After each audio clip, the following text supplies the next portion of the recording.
Have you ever felt like you're literally going crazy when you're going through grief? Do you feel like what you're experiencing, nobody told you about, nobody prepared you for, and nobody understands?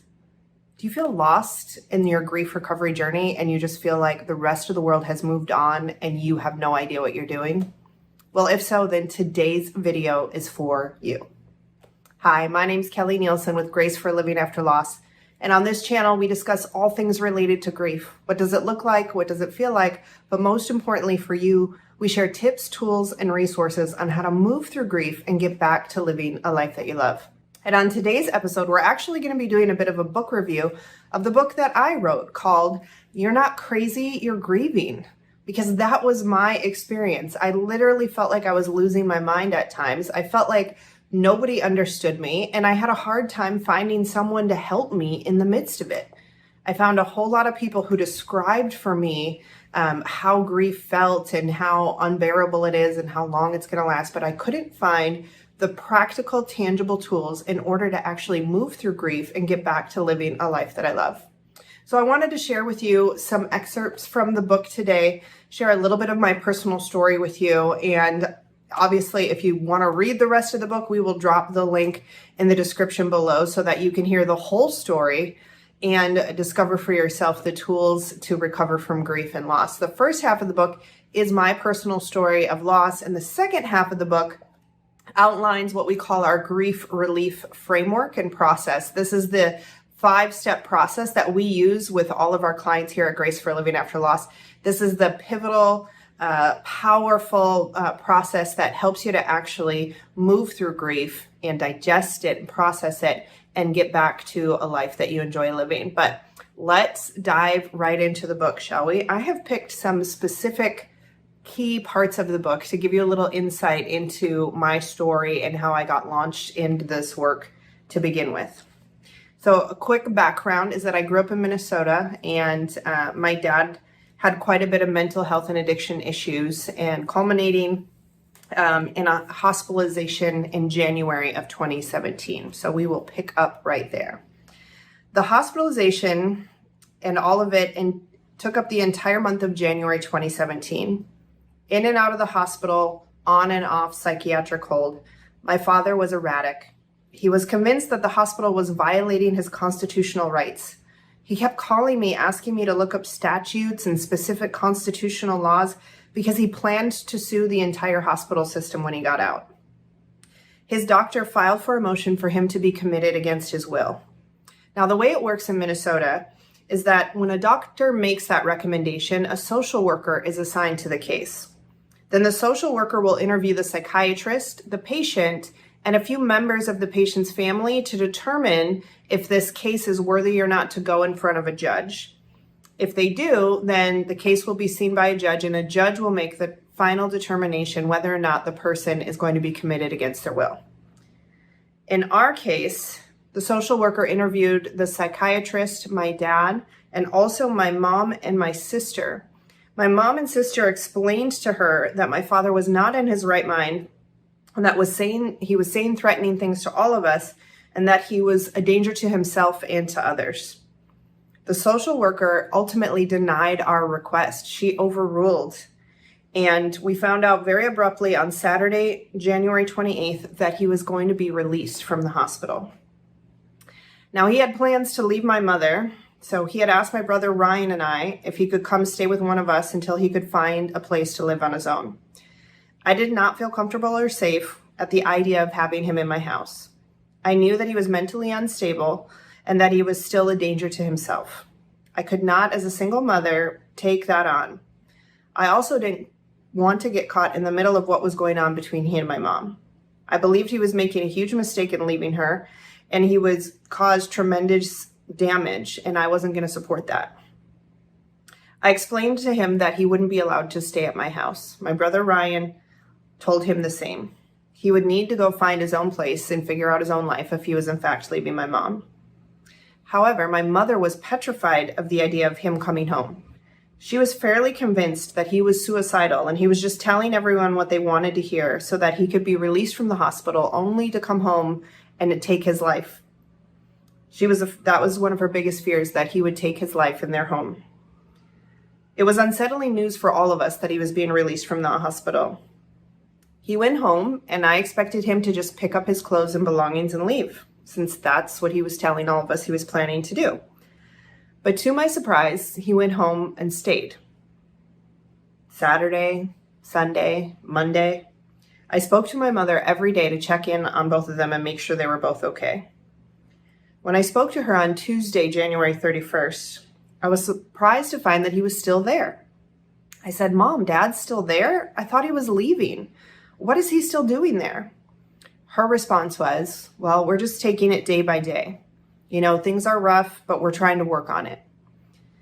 I replied, "Mom, what are we going to do to help you?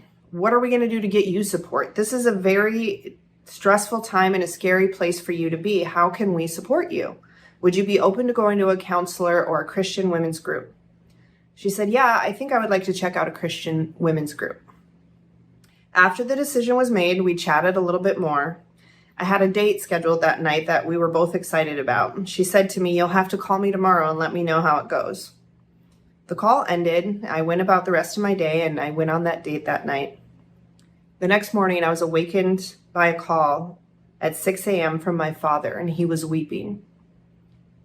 He said that he found my mother passed away next to a bottle of pills. I remember yelling back through the phone, "No, no." "Yes, Kelli, yes," he repeated. "It's true." I said, "I'm coming over," and hung up the phone. My brain did not work. I remember trying to go into my closet to get dressed, and I couldn't coordinate the motor skills to put pants on. I couldn't put shoes on. I just couldn't get my body to work. The phone rang again. It was my dad saying that I could not come over because the police were still there and they had to process the crime scene before anyone would be allowed in the house.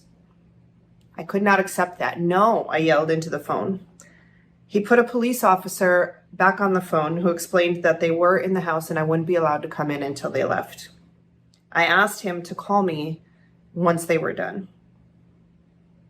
After 45 minutes, after we initially spoke, the police officer finally called back and told me that I could come. Now, my parents' house was only 15 minutes away from my house, but I will never forget that drive as long as I live. It took me 45 minutes to find my way to my parents' house. I honestly probably shouldn't have been driving. I was in a state of shock. I was numb. I kept turning down the wrong streets. I really don't even know how I made it there. But after 45 minutes, I made it to my parents' house. The last police officer was just leaving. I don't remember the full details of our conversation, but I do remember him saying that he was sorry for my loss and that they had found a bunch of pills next to her body and that it would also be a while until they knew conclusively what happened. And we're going to jump a couple pages to just processing this loss in the context of my relationship with God. See, I had come to faith about 9 years prior. I didn't grow up with the faith, but faith had become such a vital part of my life. And I really felt like God had let me down. How could he let this happen? So the most hurtful part for me at that time was that I felt bamboozled by God. I was so convinced that God was going to save my father. I had cried out and surrendered my father fully to the Lord just weeks before this all happened, praying, "God, I release him completely to you to have your way in his life, to do whatever you need to do to reveal yourself to him and heal him. I can't carry the burden for my father anymore. I give him completely to you." Then all of this happens. I felt so betrayed. I felt like my entire faith was a joke, some cruel joke that the universe had played on me. A devastating lie that I had believed in, and all this hope and everything that I had been taught was just make-believe. At that time, I was working in a leadership role in a ministry, and I felt completely ill-equipped for the role. I did not want anything to do with God, ministry, or leadership. I felt completely hurt and betrayed. As the months passed, my father's story changed several times. New pieces of information entered the story nearly every day. His story kept changing, and I didn't find any hope in any of the answers that he offered. So as you'll read in the book, processing the loss of my mother and trying to find hope and help from my local church did not serve me well. I found that the church did not have proper help for me to be able to heal and process. But I want to jump to just a year and a half later after my mom passed away. And my son, Quentin, had been struggling with drug addiction for the previous 7 years, and he was planning on joining us down in Florida. He wanted to start a new chapter of his own life and be sober and healthy. And we cut to July 8th of 2018. The next day was Sunday, July 8th. I woke up and went to church. I remember specifically in church that morning that they were talking about a church-wide picnic that would be happening in a few weeks. And we were thrilled that we would be able to go to this picnic together as a family. Quentin would be down in Florida and we could all attend together. Around 6 p.m. that night, Quentin's best friend, Michael, from Minnesota, texted me and asked if I had heard from Quentin. I texted back, "No, why? What's up?" Then he called me. "Quentin never came home last night," Michael said, "and we're just trying to find him." Now again, for someone who was a 20-something-year-old kid that had wrestled with addiction, the idea of him not coming home wasn't very alarming. It wasn't exactly out of the ordinary.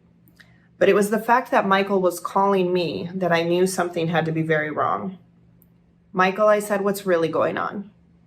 He said, "Well, somebody posted something on social media that just doesn't make any sense, and we're trying to make sense of it." I said, "What did it say?" He forwarded me the post. It was a picture of my son, and it said, "Gone too soon, rest in peace." When I saw that, the air instantly left my lungs. I couldn't breathe. I fell to my knees. I abruptly hung up on Michael and sat there in panic and shock. I called my sister instantly. I couldn't even speak. I was hyperventilating on the phone, and eventually she got me to slow down enough to spit the words out that Quentin was gone. We instantly went into fact-finding mode. We called hospitals and police stations. We filed a missing persons report. Somewhere in the chaos, Michael called me back and explained that he had heard that he was with a friend in St. Paul, and that Michael was driving around St. Paul looking for Quentin's car near the place where he was rumored to have been. Eventually, he called back to notify me that he did find his car and it was empty. He was literally knocking on doors trying to locate Quentin. Not too long after that, Michael called me back yet again, crying and weeping, in fact, saying that he had tracked down the people that Quentin was with that night and that Q had overdosed. I instantly thought that he overdosed but hadn't died, so I said, "Well, what hospital is he at? Where is he?" Michael said to me, "He didn't wake up, Kelli. I'm so sorry. He didn't wake up." Grief hit me again, this time in the stomach. I felt like a knife went through my stomach and I thought I was going to throw up.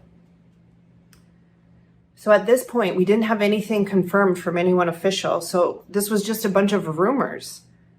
So we were still calling hospitals and police departments trying to confirm what had actually happened. I called Quentin's father, hysterically crying.